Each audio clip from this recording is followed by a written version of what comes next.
selain menyembuhkan masalah lambung ya, masalah lambung kita ya, asam lambung, gastritis, GERD, tukak lambung gitu ya. Yang paling penting juga itu adalah bagaimana kita bisa paham sama penyakitnya dan bisa kontrol pikiran kita. Itu yang menurut saya penting sekali.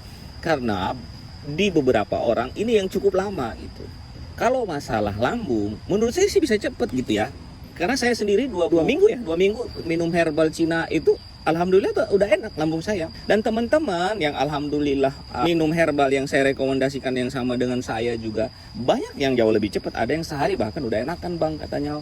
Ada yang 3 hari udah enakan pak. Itu ada yang 2 minggu juga sama dengan saya gitu ya. Nah jadi lambung tuh tinggal minum obat ya. Pola hidup sehat coba diatur gitu ya. Nah, jadi cukup bisa cepat. Nah yang susah kadang itu adalah pemahaman tentang penyakit ini, sehingga tuh kita nggak bisa kontrol pikiran gitu, kontrol kecemasan kita tuh nggak bisa, agak sulit, sehingga butuh waktu lama tuh, Nah jadi teman-teman memang banyak orang bilang kayak hipnoterapi penting nggak? Menurut saya bagus gitu ya. Belajar tentang mindfulness itu bagus. Kemudian paham stoikisme juga itu bagus. Jadi banyak hal-hal yang direkomendasikan untuk orang-orang yang susah sembuhnya keluar dari anxiety ini. Semua terapi-terapi tentang mindset, tentang cara berpikir gitu. Nah, jadi memang teman-teman semua, jadi harus kita latih gitu, harus kita latih. Nah, saya juga dulu butuh waktu yang cukup lama ya, sekitar 1,5 tahun karena saya tidak punya mentor, tidak ada yang ngarahin saya juga dulu belum tahu ini adalah penyakit apa, kok bisa ada penyakit seperti ini gitu.